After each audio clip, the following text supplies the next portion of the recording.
బాబాయ్ నమస్తే బాబాయ్. కూటమి ప్రభుత్వం ఏర్పడి 6 నెలలు అయింది. ఎలా ఉందనుకుంటున్నారు మీరు పాలన? పాలన బాగానే ఉంది. 180 రోజులైంది ఇప్పుడు ప్రజెంట్. ప్రభుత్వం చంద్రబాబు ప్రజా రాష్ట్రం కోసం, రాష్ట్ర అభివృద్ధి సంక్షేమం కోసం పాటుపడుతున్నాడు. కానీ లోకల్ నాయకులు పట్టించుకోవట్లే కార్యకర్తలు అసలు పట్టించుకోవట్లే, నిర్లక్ష్యం చేస్తున్నారు. ఈ చంద్రబాబు లోకేష్ గారు గమనించాలా. కానీ జగన్ ప్రభుత్వం ఈ విద్యుత్ దాని మీద 1750 కోట్లు అదాని దగ్గర తీసుకున్నాడు. అది బాగా జనాల్లో మెసేజ్ పోయింది. కానీ ఏంది ఈ విధంగా ప్రతిపక్ష నాయకుడు ఇట్లా చేశాడని జనం బాగా టాక్ పోయింది. కానీ చంద్రబాబు నాయుడు పరిపాలన బాగానే ఉంది.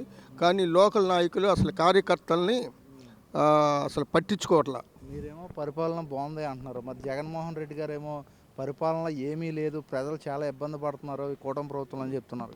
అంటే సంక్షేమ పథకాలు ఇంకా ఈ 180 రోజుల్లో ఇంకా సంక్షేమ పథకాలు, దీపం పథకం ఒకటి, 2-3 పథకాలు రిలీజ్ చేశాడు. పెన్షన్ ఒకటి, అన్నా క్యాంటీన్, ఈ 3 పథకాలు చేశాడు కదా. అదే సూపర్ 6 పథకాల్లో అసలు రైతు భరోసా, అన్న సుఖీభవ, అది జనం రైతుల్లో చాలామంది బాధపడుతున్నారు. ఇంకా చంద్రబాబు ఈ ఇదే రైతు సుఖీభవ పథకం ఇంకా వేయలేదు. రైతులది కదా అది, నెలకి సంవత్సరానికి 20,000 ఇస్తున్నాడు.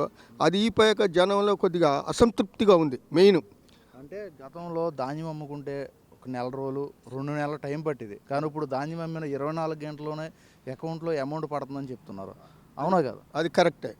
ధాన్యం అమ్మిన మరుసటి రోజు వారం రోజుల లోపల ఇంతకీ అమౌంట్ అకౌంట్లో పడుతుంది. అది బాగానే ఉంది. కానీ ఈ అన్నదాన అది రైతు సుఖీభావ పడపోయాక రైతుల్లో కొద్దిగా నిర్లక్ష్యం. ఈ ఆర్టీసీ ఉచిత మహిళలకి ఆర్టీసీ ఛార్జీ ఫ్రీ ఇంకా ఈ అమలు జరపలేదు. కానీ ఆర్థికంగా రాష్ట్రం చాలా ఇబ్బందుల్లో ఉంది. కాబట్టి ఇది తొందరగా అమలు చేస్తే బాగుంటుందని నా అభిప్రాయం. అది ఇప్పుడు జగన్మోహన్ రెడ్డి గారు 1100 కోట్లు ఈయన స్కామ్లో ఉంది కదా, అది ప్రతి సామాన్యుడి మీద పడుతుందని చెప్తున్నారు. దీని ఎంతవరకు? కరెక్టే. 1,08,000 కోట్లు 25 సంవత్సరాల్లో ట్యాప్కి ఒక్కొక్కరి కన్జ్యూమర్ మీద, ఈ రైతుల మీద కరెంటు బిల్లు పడుతుంటుంది. కానీ ఇప్పుడు ఆ కాంట్రాక్ట్ ఇప్పుడు రద్దు చేయాలంటే ఇప్పుడు సెకీ అనే అతను, సెంట్రల్ గవర్నమెంట్ సెకీ అనే అతనికి ఇప్పుడు విత్డ్రా చేయాలంటే ఈ రాష్ట్రము 2,300 కోట్లు బరాయించాలంట ప్రజెంట్. కానీ అదే నయం, ఇది 1,08,000 కోట్ల కన్నా 2,300 అది విత్డ్రా చేసుకోవటం చాలా జనంలో టాకు. విత్డ్రా చేసుకోవటం మంచిది. ప్రభుత్వం ఎలా తీసుకుంటుంది అనుకున్నారు ఈ జగన్ మీద కేసుని?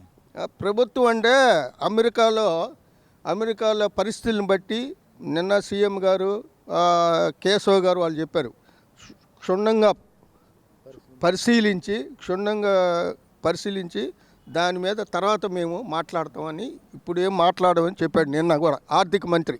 మరి జగన్మోహన్ రెడ్డి గారు ఏంటి, ఇది ఏమి తప్పుడు ప్రచారం, మేము దీని మీద కోర్టులో పరువు నష్టం కేసు వేస్తామని చెప్పి మాట్లాడతాం. నువ్వు పరువు నష్టం కేసు వేసినా అమెరికాలో అది అమెరికాలో అదేం డూప్ ఉన్నదిగా. మన రాష్ట్రం లాగా ఆడేమైనా ఏబిఎన్ లేదు, మళ్ళీ ఈనాడు లేదు, TV5 లేవు కదా చెప్పడానికి, డూపు చెప్పడానికి. అమెరికాలో అది చట్టం చాలా కరెక్ట్గా ఉంటుంది మన ఇండియా కన్నా.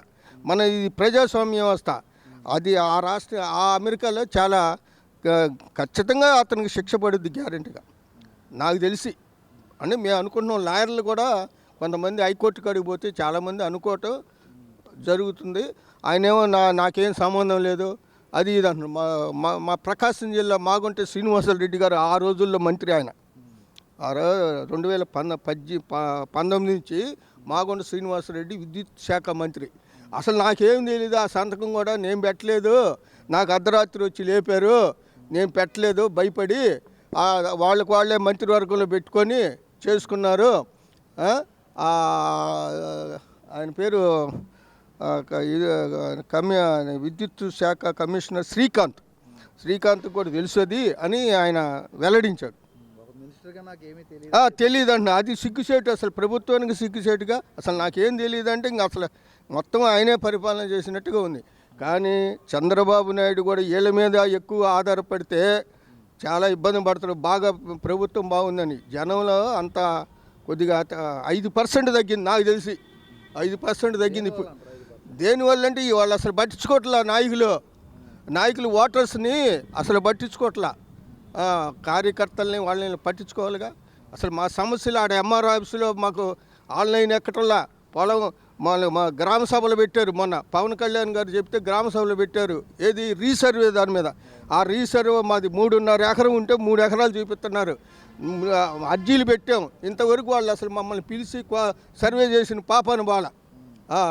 వినకొండ నియోజకవర్గంలో ఖమ్మంపాడులో నాకు పొలం ఉంది. ఇంతవరకు మాకు అర్జీ ఇచ్చాం, అర్జీలు ఇవ్వమన్నారు గ్రామ సభలో. ఇంతవరకు మాకు అసలు దానికి నోటీసులు ఇవ్వటం కానీ ఏమి అసలు పట్టించుకోలేదు. సుమారు 2 నెలలు అయింది ఇప్పుడు ఇచ్చి. అది